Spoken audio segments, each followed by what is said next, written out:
Fighters and martial artists worldwide employ a technique where they visualize fighting techniques used against them by their opponents in order to be able to train against them. This technique is called shadowboxing.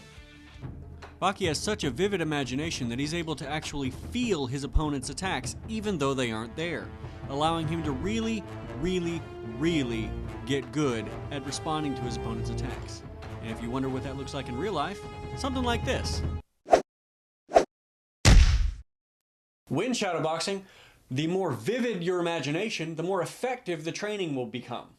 During this training session, Baki imagines his opponent, who is a world-class Kung Fu practitioner. And in that session, he imagines all of his opponent's techniques as vividly as he's seen them during the entire tournament in order to practice and train against them. Baki's imagination is so vivid that he's able to actually feel his opponent's strikes even though they aren't there. This really gives him the ability to learn. It has the correcting measure that live sparring does, but it's in his mind. At one point in the series, Baki even goes so far as to imagine a 6-foot-tall praying mantis to fight, and actually even imagines a Tyrannosaurus Rex. Now, while you might not be fighting any 6-foot-tall praying mantises, shadowboxing is still an extremely effective tool, even if you lack the extremely vivid imagination that Baki has. At the very beginning of shadowboxing, you want to imagine an opponent in front of you just standing there. You want to get used to someone just standing in front of you so you know where the targets are and you can start to hit them.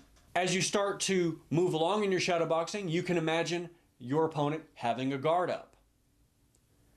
Then they can start to throw basic attacks at you and you can respond to those attacks. As you start to understand how combat looks, you'll begin to naturally imagine how a fight would play out. And that's going to come with experience with you sparring and having matches in whatever martial arts that you actually practice. If you're fighting a boxer or a karate practitioner or a kung fu practitioner, you can imagine the way that they would move so that you can respond in kind. If you have a particular technique that you want to work against, that's something that you can imagine too. You can imagine someone coming at you and then you responding, moving in the particular way that you need to move, and then attacking with the appropriate technique to counter your opponent's technique.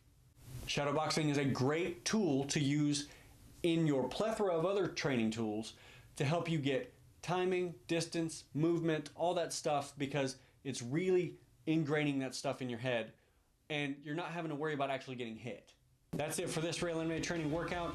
If you like this video, please click that like button, hit the subscribe button, that little bell icon so you get notifications, and share it with your friends, please. Looking forward to put out a lot more content as we go through the weeks here.